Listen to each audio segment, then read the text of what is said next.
اور اخروی لذتوں کا باعث وہ عمل بن جائے، اس کو نعمت کہتے ہیں۔ اور وہ وہی عمل ہو سکتا ہے جس سے اللہ راضی ہوتا ہے۔ اللہ تعالی ہمیں ایسی نعمتوں سے نواز دے، اور اللہ عز و جلال ہمیں نعمت کی حقیقت کو پہچاننے کی بھی توفیق عطا فرمائے۔ آج نیک سے نیک انسان ہوگا، اور چھوڑو یار وہ تو غریب سا انسان ہے۔ غریب وہ ہوتا ہے جس کو قیامت کے دن جوتے پڑیں گے، غریب وہ ہوتا ہے جس کو قبر میں ہی عذاب ملے گا، غریب وہ نہیں ہوتا جس کے پاس مال نہیں ہے۔ اصل میں غریب کی تعریف بھی ہم بھول گئے۔ غرباء اللہ کے رسول نے فرمایا تھا فَطُوبَى لِلْغُرَبَاء، سعادت مند ہے غرباء۔ پوچھا اللہ کے رسول غرباء کون ہیں؟ اللہ کے رسول نے فرمایا تھا النُّزَّاعُ مِنَ الْقَبَائِلِ، ایک ہی قبیلے کے انسان، باقی بے نماز ہے، اکیلا تہجد گزار ہے، یہ غریب ہے۔ النُّزَّاعُ مِنَ الْقَبَائِلِ، باقی حرام خور ہے، یہ اکیلا حلال روزی کمانے والا ہے، یہ غریب ہے۔ قیامت کے دن اللہ ان کے لیے جنت وہ پیش کرے گا، 10 دنیا اکٹھی کر لی جائیں، جتنی آج ایک دنیا ہے اتنی 10 دنیا اللہ اپنے بندے کو پیش کریں گے۔ غریب یہ تیرے لیے میں نے جنت تیار کی۔ میں غریبی کا مفہوم بھی بھول گیا۔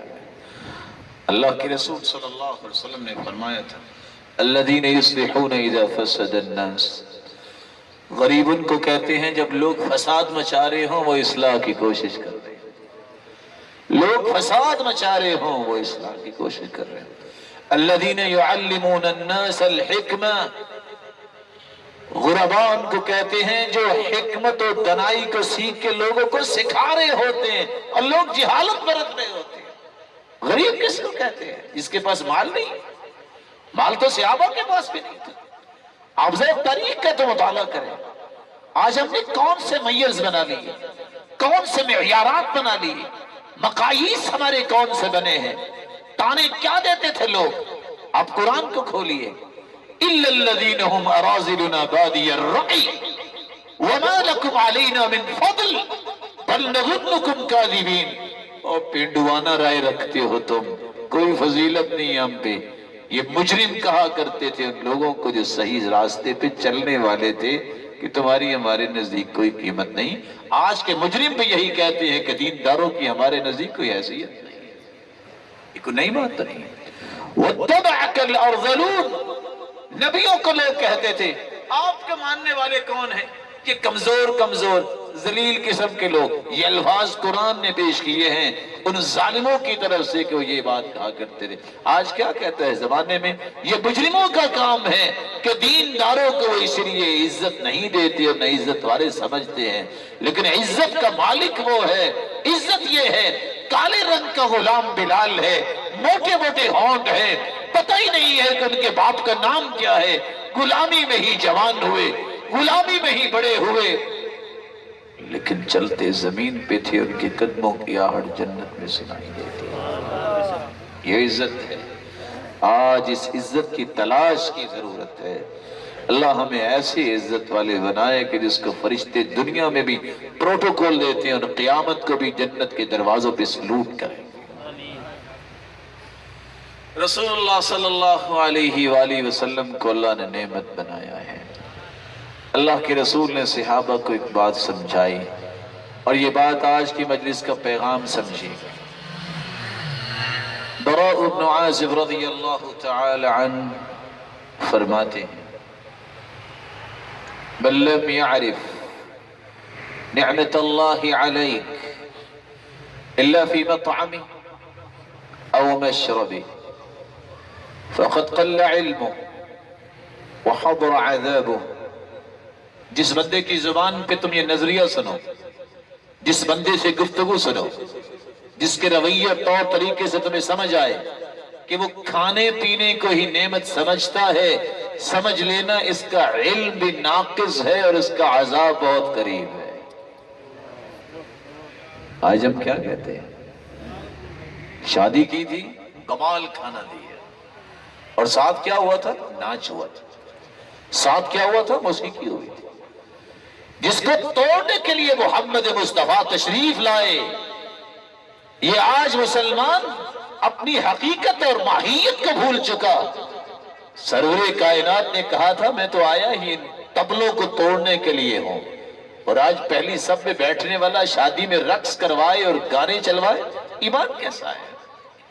اللہ کے رسول صلی اللہ علیہ وسلم نے فرمایا تھا ایک وقت آئے گا جب لوگ موسیقی کو اور رقص کو اور مغنیات کو جائز اور حلال سمجھیں گے، فَيَجْعَلُهُمُ اللَّهُ قِرَدَةً وَخَنَازِيرَ، اللہ بعض کو خنزیر بنا دیں گے اور بعض کو بندر بنا دیں گے۔ یہ کون سا کمال ہے؟ بس جی کیا کمال کے کھانا دیا۔ کمال کے کھانے تو کافر زیادہ کھاتے ہیں۔ کبھی تم نے کافروں کی ڈشز دیکھی نہیں ہے، کبھی ان کا کھانے کا سسٹم دیکھا ہی نہیں، اس لیے وہ تو نعمتوں والے زیادہ ہو گئے۔ پھر مسلمان کے لیے نعمت یہ ہے اس کے ایمان کی پیمائش خوشی کے موقع پہ بھی ہوتی ہے، غمی کے موقع پہ بھی ہوتی ہے، واپس سے باہر نہ غمی میں ہوتا ہے نہ خوشی میں ہوتا ہے۔ اللہ تعالی ہمارے ایمان کی حفاظت فرمائے۔ رسول اکرم صلی اللہ علیہ وآلہ وسلم نے صحابہ کی یہی تربیت کی تھی، اپنے گھر والوں کی بھی یہی تربیت کی تھی۔ ایک مہینہ تک چولہا نہیں جلا۔ میں کس کی بات کر رہا ہوں؟ آج کسی کی تنخواہ تھوڑی ہو، آپ نے کسی مولوی کو تو نہیں دیکھا ہوگا کہ اس سڑک پہ روڈ پہ لیٹا ہو، ڈاکٹرز لیٹتے ہیں، انجینئرز لیٹتے ہیں، تنخواہ بڑھائیں۔ یہ غیرت اگر دی ہے تو صرف دینداروں کو اللہ نے دی ہے۔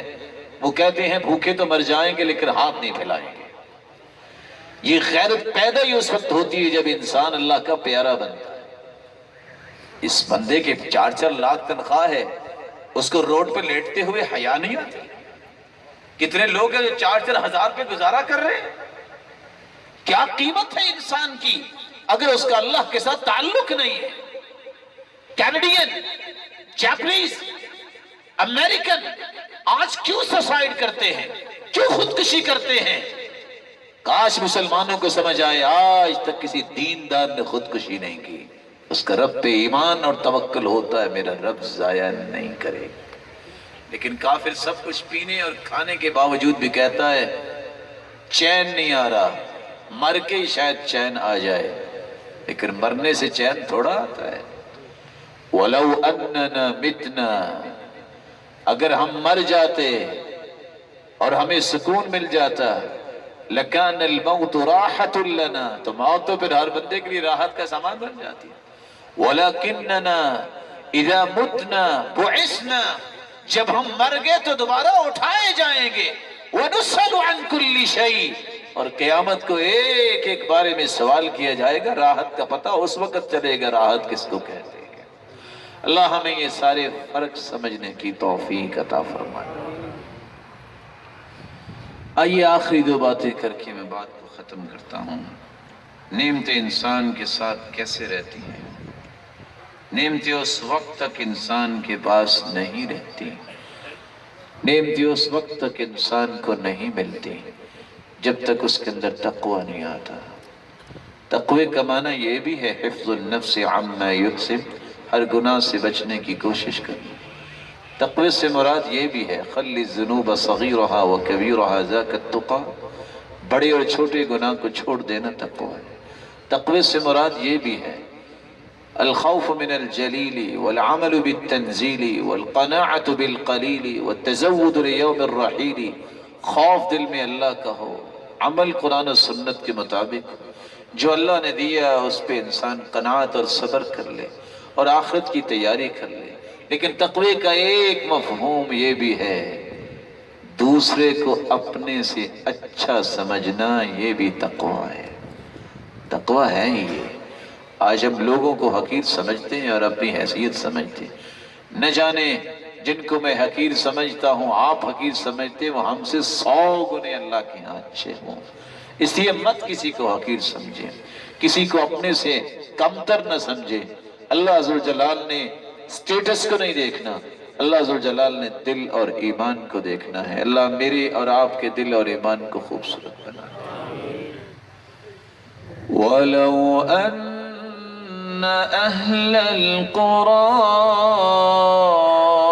آمَنُوا وَاتَّقَوْا ففتحنا عليهم بركات من السماء والأرض ولكن كذبوا فأخذناهم بما كانوا يكسبون۔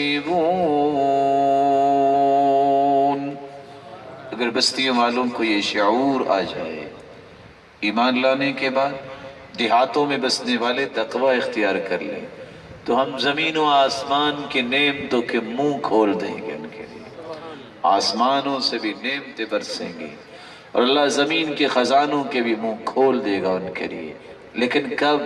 جب وہ متقی بن جائیں گے۔ لیکن وَلَكِنْ كَذَّبُوا، لیکن ان دیہاتوں میں بسنے والوں نے جھٹلا دیا، ہم نے پھر اس جھٹلانے کے سبب ان کو عبرت بنا دیا۔ اللہ تعالیٰ کا خوف جب انسان میں آتا ہے، تقوی جب آتا ہے، تو پھر اللہ تعالیٰ کیسے کیسے کارنامے دکھاتے ہیں اپنی مخلوق کو۔ وہ کیا وقت ہوگا؟ کنواں بے آباد، کہاں؟ رستہ بے آباد، کس کے ہاتھوں میں؟ یوسف، دشمنوں کے ہاتھوں میں، جو وقتی دشمن بن گئے تھے تو سگے بھائی تھے۔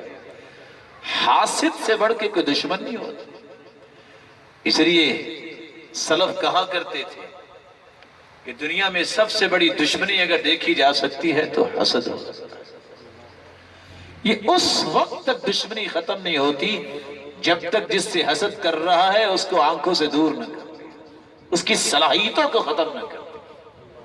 کس طرح دھکے دیے ہوں گے، تھپیڑے مارے ہوں گے، لیکن تقوی جو ہے وہ کسی کو ضائع نہیں ہونے دیتا۔ وہ کنویں میں گرے ہوئے یوسف کو اٹھا کے اللہ نے بٹھایا تو مصر کے تخت پہ بٹھایا تھا۔ لوگ جیل میں بھی کہتے تھے اِنَّا نَرَاكَ مِنَ الْمُحْسِنِينَ، یوسف بندے تم نیک لگتے ہو۔ وہ تخت پہ بھی بیٹھے تھے، بھائی بھی آ کے کہہ رہے ہیں جن کو پتہ نہیں ہے کس سے بات کر رہے ہیں، اِنَّا نَرَاكَ مِنَ الْمُحْسِنِينَ، بادشاہ سلامت بندے آپ بڑے نیک لگتے ہیں۔ موقع پا کر یوسف نے ایک اشارہ دیا، علیہ الصلاة والسلام، هل علمتم ما فعلتم بیوسف،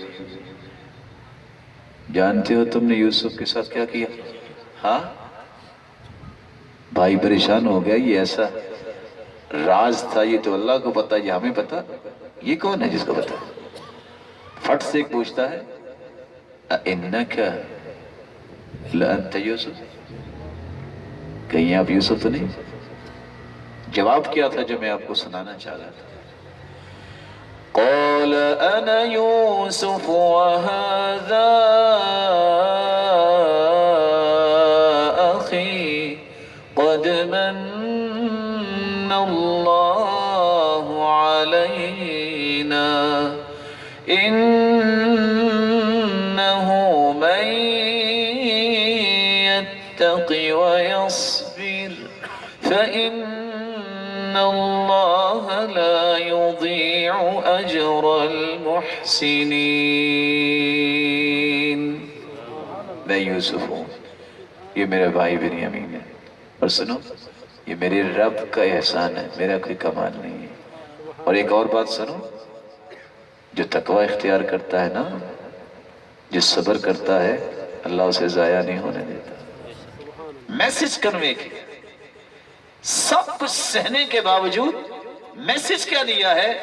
آج بھی وقت ہے، اللہ سے توبہ کر لو، میں نے صبر کیا، اللہ نے مجھے ضائع نہیں کیا، آج تخت پہ بٹھا دیا۔ نعمتیں ملتی اس وقت جب انسان متقی بنتا ہے، تقوی جب تک ہے کبھی نعمتیں آپ سے دور نہیں ہوتی، اور نعمتیں دور جب ہوتی ہیں کب؟ جب تقوی ختم ہو جائے، برائیاں شروع ہو جائیں۔ منصب ملا، ناجائز استعمال، مال ملا، شرابوں پہ لگا دیا، برائیوں پہ لگا دیا، طاقت جسم کی ملی، ظلم پہ لگا دی، اس وقت نعمتیں ہوں بھی تو چھن جاتی ہیں۔ وَمَا أصابكم من مصيبة فبما كسبت أيديكم ويعفو عن كثير. لوگوں دنیا میں جو مصیبت آتی ہے نا تمہارے ہاتھوں کی کمائی ہوتی ہے. گناہ کیے ہوتے ہیں جس کی نحوست پڑتی ہے معاشرے کے اندر. گناہ کیے ہوتے ہیں جس کی پاداش میں نیک لوگ بھی قابو آ جاتے ہیں. زلزلہ آتا ہے تو گائے بھینس کا کیا گناہ ہوتا ہے؟ وہ بھی مصیبت میں آ جاتی ہے. زلزلہ آتا ہے تو پرندوں کا کیا گناہ ہوتا ہے؟ انسانوں کے ساتھ ان کا بھی نقصان ہوتا ہے. اللہ عز و جلال محفوظ فرمائے جب آگ لگتی ہے تو پانی میں بھی لگتی ہے. اس لیے گناہ ایک ایسی شامت ہے، نحوست اس کی پڑتی ہے، نعمتیں چھن جاتی ہیں. اللہ عز و جلال ہمیں محفوظ فرمائے گناہوں سے. لیکن یاد رکھنا کل بنی آدم خطاء وخیر الخطائین التوابون. گناہ انسان سے ہو جاتا ہے، بھول ہو جاتی ہے. وما سمی الانسان الا لنسیہ. انسان کو انسان کہتے اس لیے کہ بھول جاتا ہے. لیکن بھولنے والوں میں سب سے بہترین کون ہے؟ فوراً پلٹ کے اپنے رب کی طرف آ جائے. اللہ بھول ہو گئی، اللہ معاف کر دے. میں نے جان بوجھ کے یا انجانے میں یہ گناہ کر لیا، اللہ معاف کر دے. اللہ مہربان اتنا ہے کہ زمین و آسمان کا خلا گناہوں کا بھر کے لے آئے. اللہ صرف معاف نہیں کرتے، اسے نیکیوں میں تبدیل کر دے. إِلَّا مَن تَابَ وَآمَنَ وَعَمِلَ عَمَلًا صَالِحًا فَأُولَئِكَ يُبَدِّلُ اللَّهُ سَيِّئَاتِهِمْ حَسَنَاتٍ وَكَانَ اللَّهُ غَفُورًا رَحِيمًا. یہ توبہ کر لے، نیکی کی پلاننگ کر لے، نیک عمل کرنا شروع کر دے. اللہ فرماتی ہے 60-70 سال تو اس نے گناہ کیے، فرشتوں وہ مٹاتے وقت بھی کوئی وقت لگے گا نہیں. ایسی فونٹ لگاؤ کہ یہ گناہ بھی نیکیوں میں کنورٹ ہو جائے. یہ نظام بھی میرے رب کے پاس. اذا كنت في نعمة فرعها فإن الذنوب تزيل النعم وحطها بطاعة رب العباد فرب العباد سريع النقم وإياك والظلم مهما استطعت فظلم العباد شديد الوخم فسافر بقلبك بين الورى لتبصر آثار من قد ظلم. اذا كنت في نعمة فرعها، اگر نعمت تمہیں ملی ہے تو حفاظت کرو. کیسے؟ گناہوں سے بچ جاؤ. فإن الذنوب تزيل النعم، گناہ نعمتوں کو زائل کر دیتے. وحطها بطاعة رب العباد فرب العباد سريع النقم. ان نعمتوں کو اللہ کے دین پہ لگا دو گے اور نعمتیں آئیں گی. لیکن اگر ایسا نہ کیا تو یاد رکھنا اللہ تعالیٰ انتقام بھی لے سکتے ہیں. کیسے؟ یہ نعمتیں چھین لیں. وَإِيَّاكَ وَالظُّلْمَ مَهْمَا اسْتَطَعْتَ، جتنی بھی تیرے اندر طاقت آ جائے ظلم نہ کرنا، ظلم نہ کرنا کسی پر. فَظُلْمُ الْعِبَادِ شَدِيدُ الْوَخَمِ، اس کے نتائج بہت برے ہوتے. وَمَا مِن ظَالِمٍ إِلَّا سَيُبْلَى بِأَظْلَمِ، جو کسی پہ ظلم کرتا ہے اللہ اس کے اوپر اس سے بڑا ظالم مسلط کرتے. فَسَافِرْ بِقَلْبِكَ بَيْنَ الْوَرَى لِتُبْصِرَ آثَارَ مَنْ قَدْ ظَلَمَ. کبھی پیدل سفر کرتے ہو، کبھی گاڑی اور جہاز پہ، کبھی دل سے بھی سفر کیا کرو. گہرائی اور زندگی کی گہرائی میں جا کے ذرا چیک کرو جنہوں نے ظلم کیے ان کے نتائج کیا نکلے، آج وہ کہاں ہیں. کبھی دل سے بھی سفر کیا کرو. اللہ عز و جلال ہمیں گناہوں سے محفوظ رکھے. نعمتیں محفوظ رہتی ہیں تو شکر کرنے سے، نہ شکری کرنے سے نعمتیں چھن جاتی ہیں. وَإِذْ تَأَذَّنَ رَبُّكَ لَئِن شَكَرْتُمْ لَأَزِيدَنَّكُمْ وَلَئِن كَفَرْتُمْ إِنَّ عَذَابِي لَشَدِيدٌ۔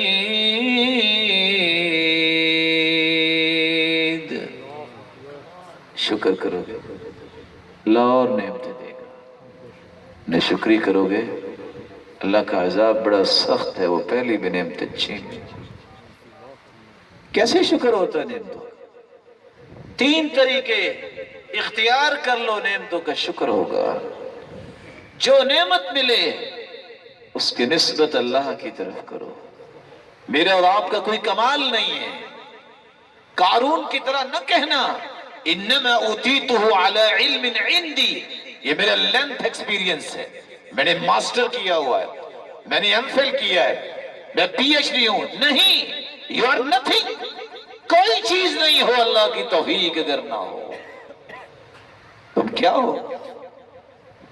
اللہ تعالیٰ کا حکم اور فیصلہ آ جائے اور بڑے بڑے لنترانیاں کرنے والے، ٹیکنالوجی پہ اعتماد کرنے والے کہاں ہیں آج؟ انسی غیر مری چیز کرونا، کہاں کی ٹیکنالوجی؟ کہاں ہے دنیا؟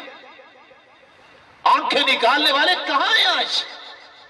کسی کو یہ بھی پتہ نہیں ہے کیا، کسی بدبخت کو یہ پتہ ہی نہیں چل سکا کہ یہ وار کیا ہے، یہ بھی اللہ نے معمولی سا جھلک دکھائی ہے۔ کہاں گئی؟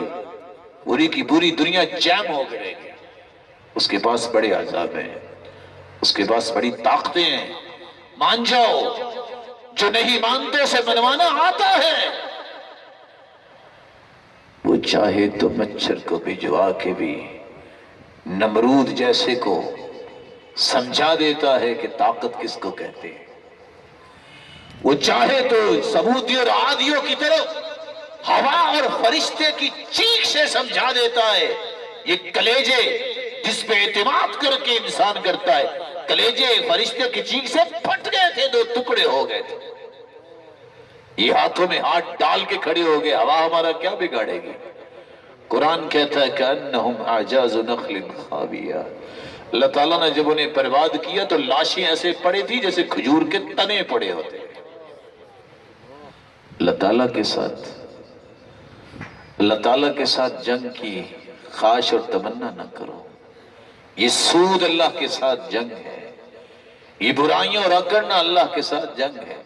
الکبریاء ردائی والعظمت عزاری، اللہ فرماتے ہیں تکبر میری چادر ہے، عظمت بھی میری چادر ہے، جس کو ہاتھ ڈالتا ہے میں الٹا جہنم میں سے ڈالوں گا۔ اللہ ذو الجلال کے سامنے بھی کوئی کھڑا سکتا۔ اللہ ہم سب کو محفوظ فرما دے۔ شکر گزاری کا طریقہ پہلا یہ ہے، جو بھی تمہیں ملا ہے کس کے فضل سے ملا ہے؟ کس کی رحمت سے ملا ہے؟ کس کی عنایت سے ملا ہے؟ کس کی عطا ہے؟ اللہ کی عطا ہے، اپنی طرف نسبت نہیں، رب کی طرف نسبت کیا کرو، یہ میرے رب کا فضل ہے۔ کتنی بڑی اچیومنٹ ہے، آنکھ بند کی کھولی، پلک جھپکنے سے ملکہ سبا کا تخت اللہ نے پیش کر دیا۔ سلیمان نے یہ نہیں کہا کمال ہے میرا، کیا کہا؟ هذا من فضل ربی لیبلونی أأشکر ام اکفر، یہ میرے رب کا فضل ہے، اور میرا رب مجھے آزمانا چاہتا ہے کہ میں شکر کرتا ہوں کہ کفر کرتا ہوں۔ شکر یہ ہے کہ نعمت کی نسبت اللہ کی طرف کی جائے، کفر یہ ہے، نہ شکر یہ ہے انسان کہے میرے 10 انگلیوں کی کمائی ہے۔ ارے جس کے ہاتھ کٹے ہوتے ہیں بھوکا سوتا ہے؟ دنیا میں سب سے زیادہ امیر کون ہے؟ جس کے ہاتھ پاؤں شل ہے۔ یہ کیسی تم جاہلانہ بات کرتے ہو؟ میری 10 انگلیوں کی کمائی ہے، جن کے ہاتھ مڑے ہوتے ہیں وہ بھی تو کمائی کرتے ہیں۔ اللہ ذوالجلال ہم سب کو صحیح سمجھ عطا فرمائے۔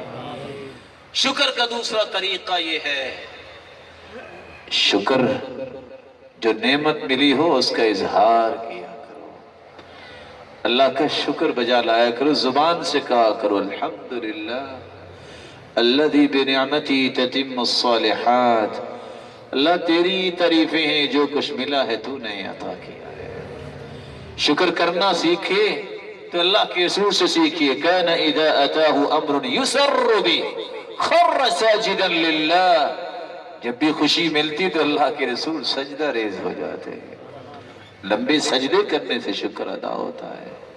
ابن حبیرہ بیان کرتے ہیں، بن عبداللہ بن مبارک کو دیکھا جو ایک 10 لاکھ حدیثوں کا حافظ تھا، مغرب کی نماز پڑھ کے ذکر سے فارغ ہوا اور سجدے میں چلا گیا۔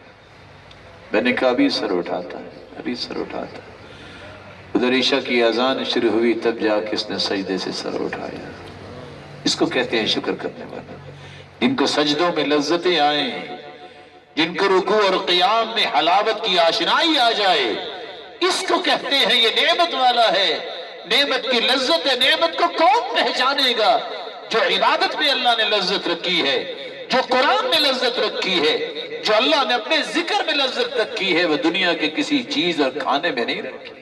اسی حسن بصری کہا کرتے تھے، تفقد اللذت فی ثلاثت اشیاء، ذکر اللہ وتلاوت القرآن والصلاة۔ لوگوں لذت تلاش کیا کرو نماز میں، ذکر میں، قرآن میں۔ اگر تمہیں لذت قرآن پڑھنے، سننے، سنانے سے آئے، نماز پڑھنے میں لذت آئے، ذکر کرنے سے لذت آئے، سمجھ لو رحمت کا دروازہ کھلا ہے۔ وَإِلَّا فَاعْلَمُوا أَنَّ الْبَابَ مُغْلَقٌ، اگر تمہیں لذت نہیں آتی قرآن اور نماز اور ذکر سے تو سمجھ لو رب کی رحمت کا دروازہ تمہارے سامنے بند کر دیا ہے۔ التحدث بنعمت اللہ شکر وترکها کفر، اللہ کی نعمت کا اظہار کرنا، اسے بیان کرنا، یہ شکر گزاری ہے، اور اسے چھپانا، کہنا میرے پاس تو ہے ہی نہیں، ہر ویلے واویلا کرنا، ہر وقت رونا پیٹنا، بس کیا کریں جی، کیا کرنا ہے؟ اللہ کا ذکر کرو، بس توبہ کرو، اللہ انعامات دیں گے۔ بس جی گزارا نہیں ہو رہا، گزارا تو بادشاہوں کا بھی نہیں ہوتا۔ سیدنا علی کہا کرتے تھے، زندگی کو خواہش سمجھ کے مت گزارو، ضرورت سمجھ کے گزارو۔ ضرورت اللہ فقیر کی بھی پوری کرتے ہیں، خواہشیں تو بادشاہوں کی بھی پوری نہیں ہوتی۔ ضرورت سمجھو، خواہش نہ سمجھو۔ یہ خواہشوں کی تکمیل قیامت کو ہوگی، جب تمہارا رب کہے گا تمنا یا عبدی، اور میرے بندے یہاں تمنا تو کر کے دیکھ، کیا چاہتے ہو؟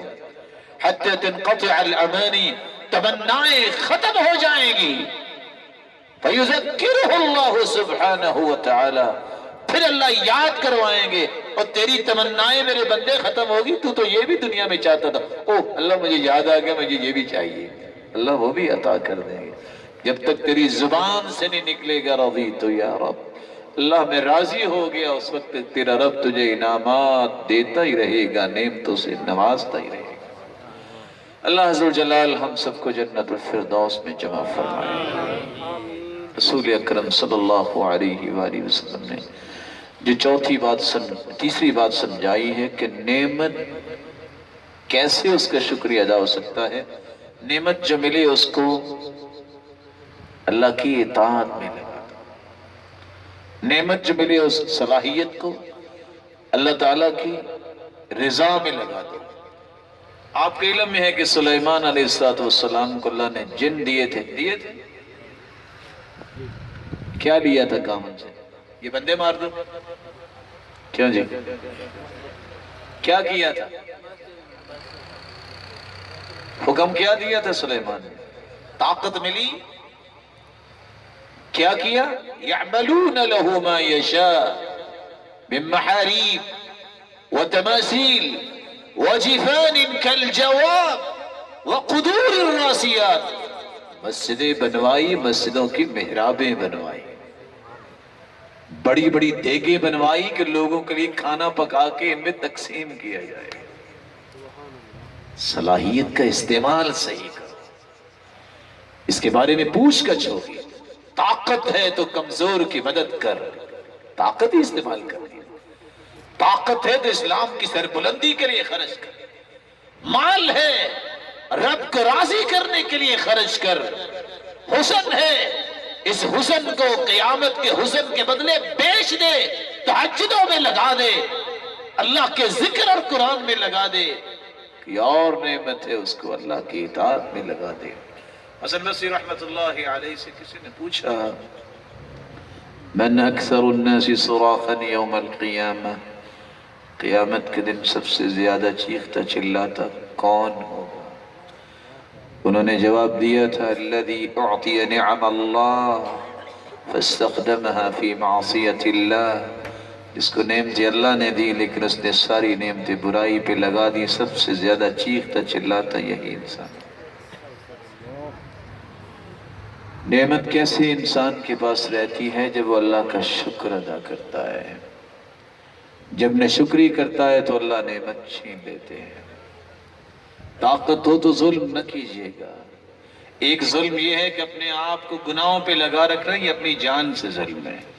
ایک ظلم ہے کسی انسان کے ساتھ ظلم کرنا، اور سب سے بڑا ظالم وہ ہے جو مشرک ہے۔ ان الشرک لظلم عظیم، شرک سب سے بڑا ظلم ہے۔ اللہ شرک کی ہوا اور بدعت کی ہوا سے بھی ہمیں بچائے، اور زندگی کے آخری سانس تک سنت اور توحید پہ ہمیں سلامت رکھے، اس سے بڑی نعمت کو نہیں۔ امام احمد بن حنبل رحمۃ اللہ علیہ کے ساتھی کہتے ہیں میں نے کشتی میں ان کے ساتھ سفر کیا، کہتے ہیں لمبا سفر تو میں نے ایک ہی دعا ان کے منہ سے سنی، اللہم احینا علی الاسلام والسنہ، یا اللہ اسلام پہ زندہ رکھنا اور جب تک رکھنا سنت کے مطابق رکھنا۔ ایک ساتھی رو رہا تھا، پوچھا کیا ہوا؟ کہتے دوست فوت ہو گیا۔ کہتے رو کیوں رہے ہو؟ کہتے دوست فوت ہو گیا۔ کہ حل ہوا کان علی السنہ، کیا وہ سنت کے مطابق نماز پڑھتا تھا اور زندگی گزارتا تھا؟ قال نعم، جی ہاں۔ کہا پھر رونے کی بات نہیں ہے، انتظار کرو، ستلقاہ فی الفردوس الاعلی، جنت میں تیری رب ملاقات ضرور کروائے۔ اللہ سنت کی زندگی عطا فرمائے، بدعات سے محفوظ فرمائے۔ قال رب بما انعمت علی فلن اکون ظہیرا للمجرمین۔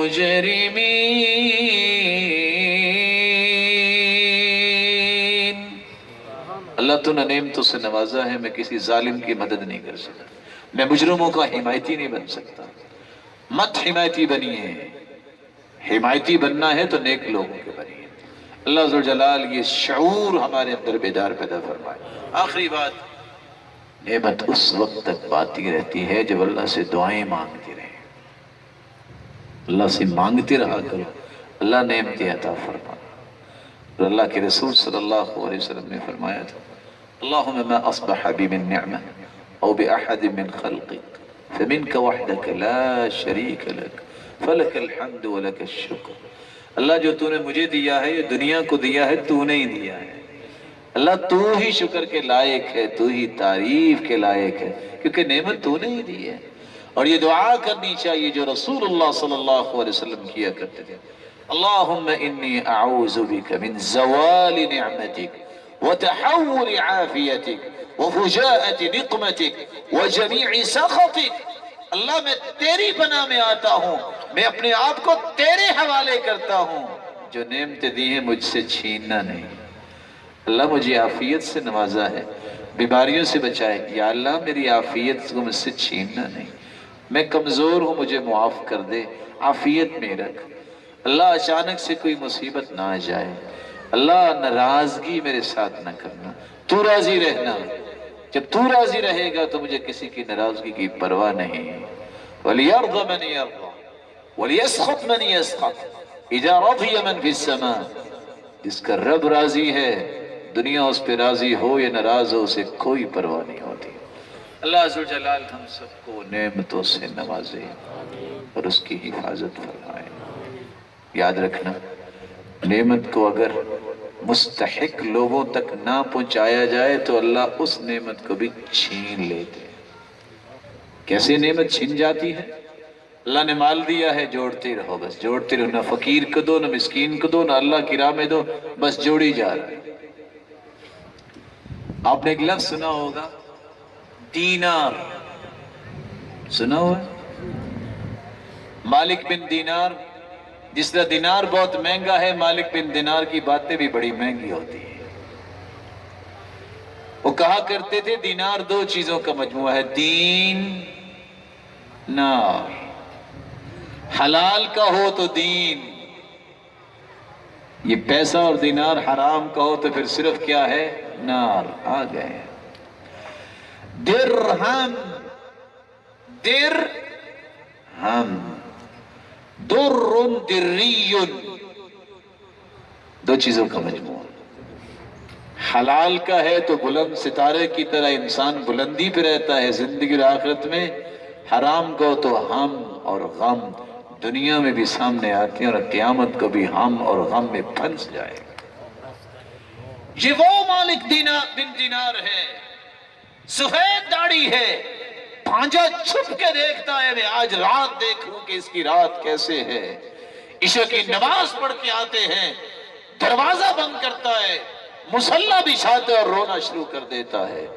دروازے کے پیچھے چھپا بھانجا دیکھ رہا ہے اور دیکھتا ہے اس انسان کو کیا ہے۔ ساری رات قیام میں کھڑا بھی رو رہا ہے، رکوع میں بھی رو رہا ہے، سجدے میں بھی رو رہا ہے، سحری کا وقت ہوتا ہے، سفید بالوں سے پکڑ کے کہتا ہے آسمان کی طرف نظر اٹھا کے اللہم حرم شیبت مالک علی النار ما عبدناک حق عبادتی۔ اللہ تیری عبادت کا میں حق تو ادا نہیں کر سکتا، لیکن میری ایک ہی تمنا اور گزارش ہے ان سفید بالوں پہ آگ نہ لگانا۔ اللہ یہ سفید بالوں کو آگ پہ حرام کر دے۔ اللہ ایسا ایمان اور تعلق ہمیں بھی نصیب فرمائے۔ اِنَّا بَلَوْنَاهُمْ كَمَا بَلَوْنَا أَصْحَابَ الْجَنَّةِ إِذْ أَقْسَمُوا لَيَصْرِمُنَّهَا مُصْبِحِينَ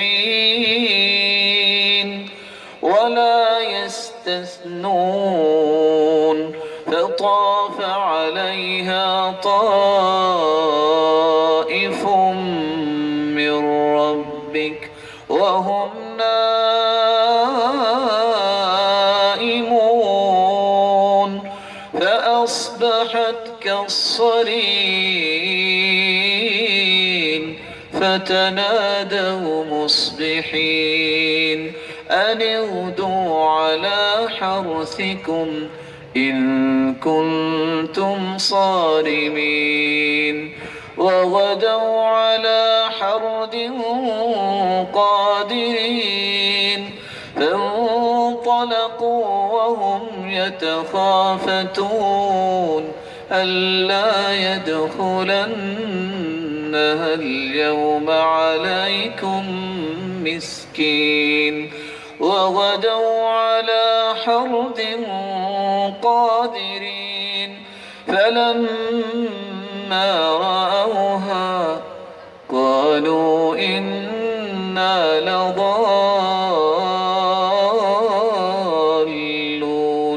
بل نحن محرومون قال أوسطهم ألم أقل لكم لولا تسبحون قالوا سبحان ربنا إنا كنا ظالمين۔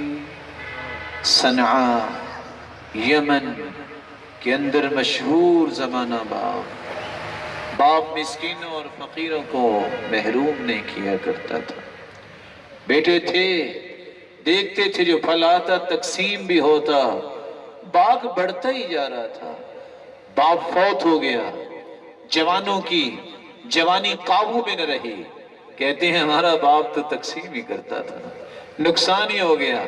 اور نہیں یار، وہ چھوڑو، سحری کے وقت ہی جاتے ہیں، مسکینوں کے آنے سے پہلے ہی پھل توڑ کے بیچ دیں گے، ان کو کچھ نہیں دینا۔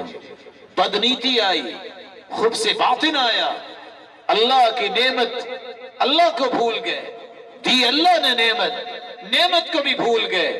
صبح نکلے، جب پہنچے اپنے باغ کے پاس کہتے ہیں راستہ نہیں بھول گئے، سچ بتائے تو راستے بھولے تھے. کون سا؟ صحیح راستہ بھولے. آج تو ایک گدھا ایک گائے بھینس بھی اپنا کھیت نہیں بھولتے. تم کیسے بھول کے روزانہ آنے والے؟ ہاں وہ راستہ تم بھولے جو تمہارے رب نے تمہارے باپ کو توفیق دی تھی. فَأَصْبَحَتْ كَالصَّرِيمِ. جب اس باغ میں پہنچے، ابھی تو انہوں نے محروم کیا ہی نہیں ہے، ابھی تو مسکین آئے نہیں ہے. بدباطن ہو جائے انسان اور خود سے باطن آ جائے، نیتیں بری ہو جائیں، سوچیں بری ہو جائیں، تمنائیں غلط ہو جائیں، فکر غلط ہو جائے، تصورات برے ہو جائیں، نظریات بگڑ جائیں، پھر عمل کی ضرورت رہتی نہیں، اللہ پہلے ہی برباد کر دیتے ہیں. وہاں پہنچے، پورے کا پورا باغ اللہ نے جلا کے راکھ کر دیا. اپنی نیتوں کی حفاظت کیا کرو، اپنے تصورات کی حفاظت کیا کرو، اپنے تفکرات کا پہرا دیا کرو، اپنے نظریات کو کجروی سے بچایا کرو. نیت ایک ہی ہو، رب راضی ہو، خوشنودی اس کی رضا مل جائے. نیت ایک ہی ہو، کسی کا نقصان نہیں کروں گا. ارادہ ایک ہی ہو، کسی کا برا نہیں چاہوں گا. اللہ کی قسم کوئی تمہارا برا نہیں کرے گا جب تمہاری نیت برائی کی نہیں. تیری حفاظت تیرا رب کرے گا، تیری حفاظت دائیں بائیں سے فرشتے کریں گے، تیری حفاظت کے لیے لوگ اللہ مقرر کریں گے، تیری حفاظت کے لیے وہ لوگ اٹھیں گے جن کو تو نے کبھی دیکھا نہیں ہے، تم کبھی ملے نہیں ہو. تمہاری ضرورت بولنے کی نہیں ہوگی، تمہاری ہاتھ اٹھانے کی ضرورت نہیں ہوگی. ہاتھ اٹھے بھی اللہ توڑ دیں گے، آنکھیں اٹھنے والی جھکا دیں گے. دشمنی سے اٹے ہوئے دل تمہارے سامنے موم کر دیں گے. تمہارے خلاف سازی کرنے والے تمہارے سامنے گھٹنے ٹیک دیں گے. شرط یہ ہے اس رب کو راضی کر لو، وہ پوری دنیا کو نکیل ڈال کے تیرا غلام بنا دے گا. کبھی یقین کر کے تو دیکھو. حجاج بن یوسف، اس نے پوچھا تھا صفوان سے، خالد بن صفوان سے، بتاؤ سردار کون ہے؟ اس نے کہا حسن بصری سردار ہے. کہا یہ غلام کا بچہ یہ بھی سردار بن سکتا ہے؟ کہا آپ تو اس وقت گورنر ہو، لیکن ایک بات کہنا چاہتا ہوں، اور میں نے سرداروں کو بھی دیکھا، میں نے مالداروں کو بھی دیکھا، میں نے حسن والوں کو بھی دیکھا، سب کے سب تو حسن بصری کے سامنے دو زانو بیٹھے ہوتے ہیں. سردار تو پھر یہی ہوا نا. یہی حسن بصری کہا کرتے تھے، بیٹو شاگردوں سے کہتے، بیٹا جاؤ ذرا دیکھو مسجد میں پہلی صف میں نمازی کون ہے؟ شاگرد نے آ کے کہا استاد محترم سارے غریب ہی بیٹھے ہیں. کہا بیٹا ایک بات کہوں، قیامت کے دن جنت میں بھی صفیں ایسی بننی ہیں، یہ غریبوں نے آگے چلے جانا ہے. اللہ ذوالجلال ہم سب کو نعمتوں سے نواز دے. نعمت اسلام، نعمت قرآن، نعمت مصطفیٰ صلی اللہ علیہ وسلم کی قدر کرنے کی توفیق عطا فرما دے. اللہ اپنی توفیق سے نواز دے. الہ العالمین اولاد نیک بنا، حلال مال نصیب فرما. مولا کریم جن کے گھر نہیں انہیں اپنے جناب سے گھر عطا فرما. الہ العالمین جو مقروض ہیں غیبی خزانوں سے مدد فرما دے. جو بے روزگار ہیں ان کو تونگر بنا دے. الہ العالمین جو صاحب اولاد ہیں ان کی اولادوں کو نیک بنا، دست و بازو بنا، آنکھوں کی ٹھنڈک اور صدقہ جاریہ بنا. جو بے اولاد ہیں ان کی جھولیوں کو بارونق بنا. اے اللہ یہ روشن چہرے جو تیرے پیغمبر کی اور تیری باتیں سننے آئے ہیں، مولا کریم ان پہ نعمتوں کی برکھا برسا دے. اس طرح یہ تیری بات سننے کے لیے جمع ہیں، ان کو اور ان کے والدین کو اور اولادوں کو نسلوں کو جنت الفردوس میں جمع فرما دے اور اپنے محبوب کی رفاقت نصیب فرما دے اور اپنے دیدار کا مستحق بنا دے. وآخر دعوانا الحمدللہ. یہ چند سوالات ہیں میرے بھائیوں کے. طائفہ منصورہ کون ہے؟ رسول اکرم صلی اللہ علیہ وسلم کا فرمان آپ نے سنا ہوگا کہ وہی طائفہ منصورہ ہے. آپ نے 4 لفظ استعمال کیے. فرمایا یہودیوں کے 71 فرقے تھے، 70 جہنم میں جائیں گے، ایک جنت میں جنہوں نے موسیٰ علیہ السلام کو مانا اور اس کی تعلیمات پہ عمل پیرا ہوئے۔ عیسائیوں کے 72 فرقے تھے، 71 جہنم میں جائیں گے، ایک جنت میں جائے گا جنہوں نے عیسیٰ علیہ السلام کو پیغمبر مانا اور ان کی تعلیمات پہ عمل کیا۔ وَسَتَفْتَرِقُ أُمَّتِي عَلَى 73 فِرْقَةٍ كُلُّهَا فِي النَّارِ إِلَّا وَاحِدَةً۔ لوگوں میری امت کے 73 فرقے ہوں گے، 72 جہنم میں جائیں گے، ایک جنت میں جائے گا۔ قیل من ہم یا رسول اللہ، اللہ کے رسول وہ کون ہوں گے جن کو لوگ تو فرقہ ہی کہیں گے، لیکن ہوں گے وہ کون؟ قال هم الجماعہ، وہ جماعت ہوگی۔ کیا نام ہوگا اس جماعت کا؟ اللہ کے رسول نے نام نہیں بتایا، کام بتا دیا ہے۔ جامع ترمذی کی روایت کے الفاظ ہیں ما انا علیہ واصحابی، میرے صحابہ ان کا کام یہ ہوگا، وہ عمل وہ کریں گے جس دین پہ آج میں محمد ہوں اور میرے صحابہ ہیں۔ ہم الجماعہ، طائفۃ المنصورہ یہی جماعت ہے، الفرقۃ الناجیہ جو تیسری حدیث میں آتا وہ یہی جماعت ہے۔ امام احمد بن حنبل رحمۃ اللہ علیہ جب ان سے پوچھا گیا کہ یہ حدیث میں آتا ہے لا یضرہم، ان کو دنیا کی کوئی طاقت نقصان نہیں پہنچائے گی، فرقہ ناجیہ اور طائفہ منصورہ سے کیا مراد ہے؟ تو انہوں نے فرمایا اذا لم یکن اہل الحدیث فمن یکن، اگر اہل حدیث اس سے مراد نہیں پھر دنیا میں کوئی بھی نہیں ہو سکتا۔ جو حدیث پہ عمل کرنے والے ہیں، دعویٰ نہیں، ان کا قول اور فعل اس پہ چھاپ حدیث کی ہو، جو اللہ کے رسول نے فرمایا، جو اللہ کے رسول نے کر کے دکھایا، یہ ان کا مشن ہو، منہج ہو، منہاج ہو، یہی لوگ کامیاب ہیں، یہی اللہ کی طرف سے مدد یافتہ ہوں۔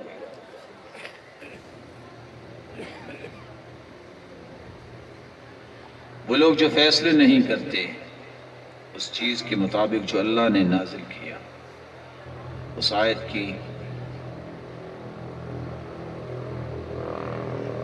مختصر شرح کر دیں۔ اگر تو سوال کسی نے سمجھنے کے لیے کیا ہے تو بہت اچھا کیا ہے، اور اگر کسی کا منہج ٹیڑھا ہے اور اس نے سوال کیا ہے تو وہ بھی سن لے۔ وَمَن لَّمْ يَحْكُم بِمَا أَنزَلَ اللَّهُ فَأُولَٰئِكَ هُمُ الْفَاسِقُونَ فَأُولَٰئِكَ هُمُ الظَّالِمُونَ فَأُولَٰئِكَ هُمُ الْكَافِرُونَ۔ 3 آیتیں ہیں، فاسق ہیں، ظالم ہیں اور وہ انکار کرنے والے ہیں۔ اس کا معنی کیا ہے؟ اس طرح کی آیات جو اللہ نے اتاری اپنے پیغمبر پر اور پیغمبر نے صحابہ کو سمجھائی، جب تک فہم صحابہ نہیں ہوگا کبھی کو آیات کو صحیح نہیں سمجھے۔ تکفیری فرقہ جو فتوے لگاتے ہیں یہ بھی کافر، یہ بھی کافر، وہ کہتے ہیں جو فیصلہ نہیں کرے گا کافر ہے، غلط کہتے ہیں۔ اس کی تفسیر عبداللہ بن عباس سے سمجھیے، وہ کہا کرتے تھے اس کا معنی کیا ہے؟ کفر دون کفر، یہ مخرج من الملہ نہیں ہوگا، یہ کافر نہیں ہوگا، اس نے ضرور کفر کے شعبے کے ارتکاب کیا ہے بغیر دلیل کے۔ اگر آپ کسی کو کافر کہہ دیتے ہیں، من قال لأخیہ یا کافر فقد باء بها احدهما، صحیح بخاری میں امام بخاری نے باب باندھا ہے، روایت لائے ہیں، جو کسی کو کافر کہتا ہے وہ کافر نہ ہو تو کہنے والا کافر ہو جاتا ہے۔ اس لیے اس طرح کی آیات کو فٹ کرنے سے باز رہا کریں۔ سب سے بڑا ظالم جو لوگ ہیں وہ ہیں بغیر سوچے سمجھے کسی کو کافر کہہ دیتے ہیں۔ الکفر حق اللہ وحق رسولہ، تثبت بالنفس، تثبت بالنص لا بقول فلانی۔ کسی کو کافر کہنا یہ اللہ کا حق ہے، اس کے رسول کا حق ہے، نص سے ثابت ہوتا ہے، کسی کے کہنے سے کافر نہیں ہوتا۔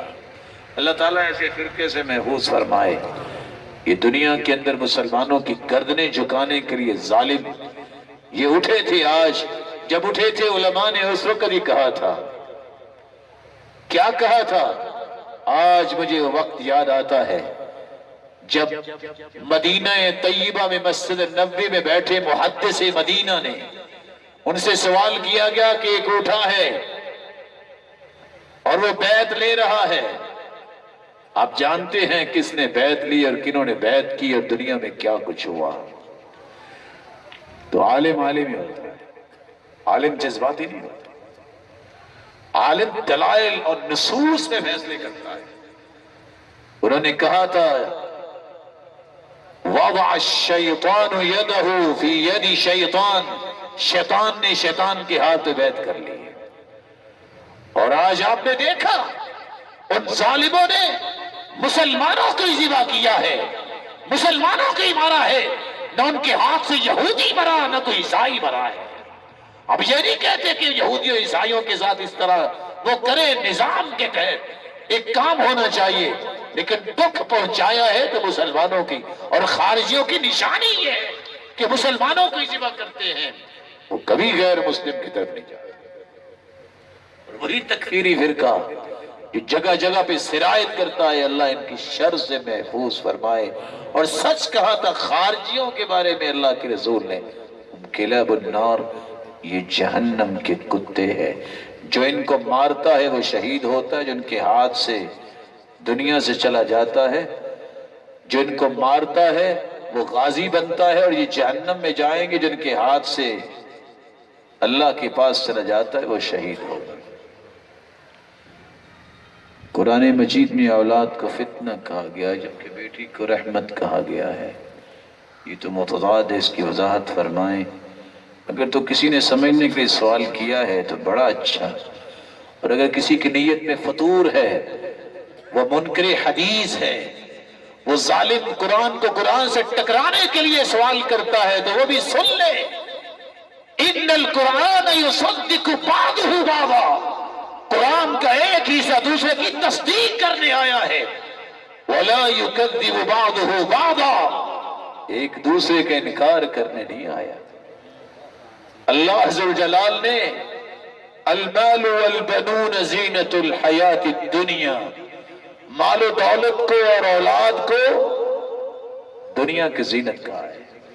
انما اموالکم واولادکم فتنہ، اولاد کا لفظ بولا ہے، اس میں بیٹے بھی ہیں اور بیٹیاں بھی ہیں، دونوں ہی فتنہ ہیں۔ یہ کہنے والے کہتے ہیں کہ بیٹیاں رحمت، ہم کہتے ہیں بیٹے بھی رحمت ہیں۔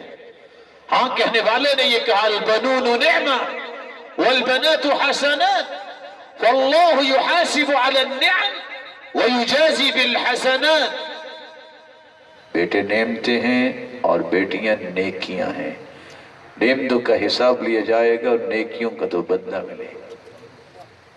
اللہ تعالیٰ نے اولاد کو نعمت کہا ہے تو اولاد کو فتنہ بھی کہا ہے، جس میں بچے بھی ہیں اور بچیاں بھی ہیں۔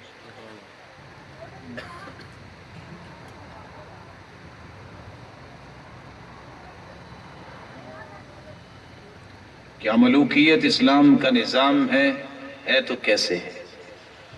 اگر کسی نے سمجھنے کے لیے سوال کیا ہے تو بہت اچھا ہے، وہ حدیث سنے، اور اگر کسی کے دل میں کوئی خیال ہے کہ شاید اس سے فتنہ کھڑا کیا جا سکتا ہے تو اللہ اس کے فتنے کو اس پر ہی لوٹا دے۔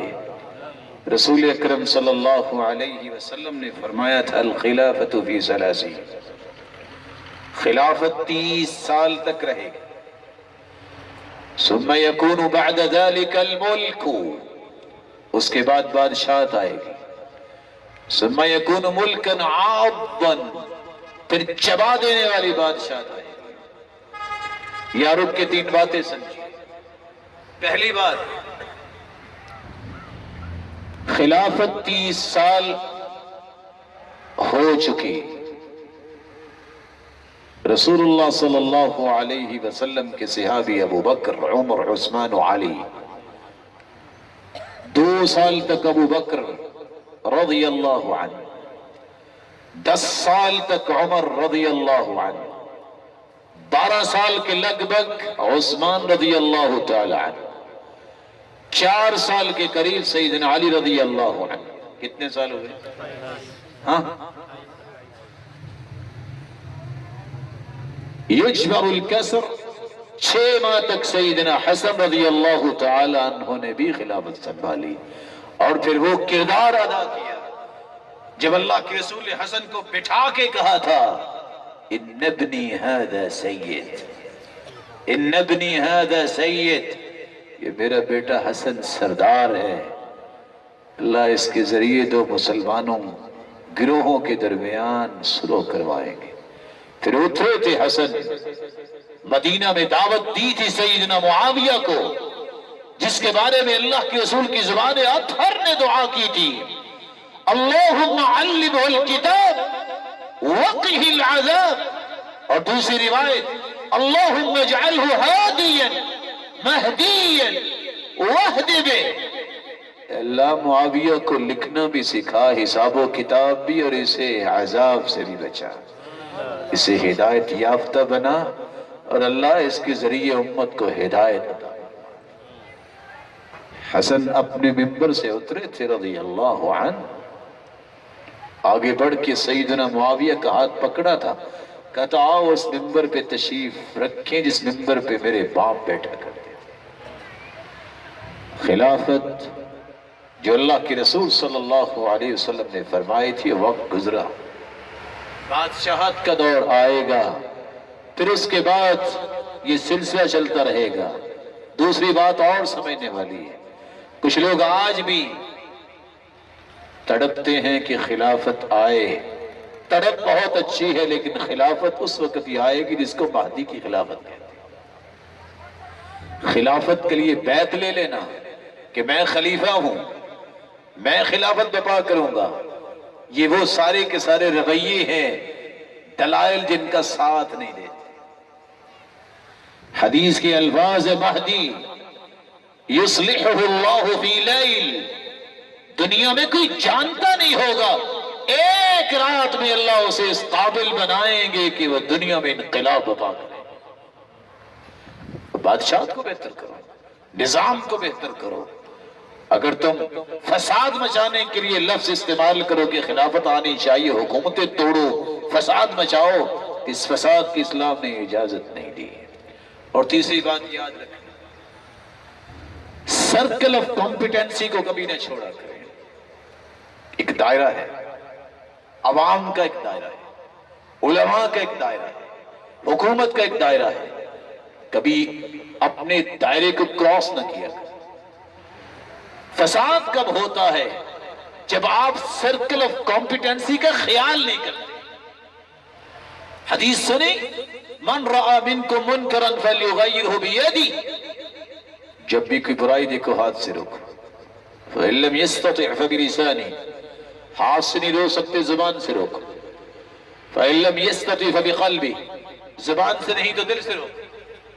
سننے والا سمجھتا ہے تینوں کام میں نہیں کرنے ہیں، نہیں، حدیث والوں سے سمجھا کرو، محدثین سے سمجھا کرو جو پڑھا کے جن کی داڑیاں سفید ہو گئی۔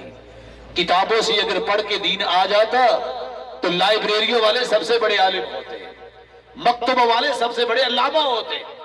اگر گوگل انکل سے ہی ساری باتیں سمجھ آ جاتی، اگر یوٹیوب سے ہی باتیں سن کر ریسرچ کر کے تمہیں علم آ جاتا، استاد اور محدث اور مربی اور مزکی کی ضرورت نہ ہوتی، تو میرا رب جبریل کے ذریعے آرام سے ایک اپلیکیشن بنا کے بھجوا دیتے اور ٹولز بھجوا دیتے، اور یو ایس پی کے ذریعے کہتے جاؤ دنیا میں سب کو کہہ دو یہ ڈاؤن لوڈ کر لے، علم آ جاتا۔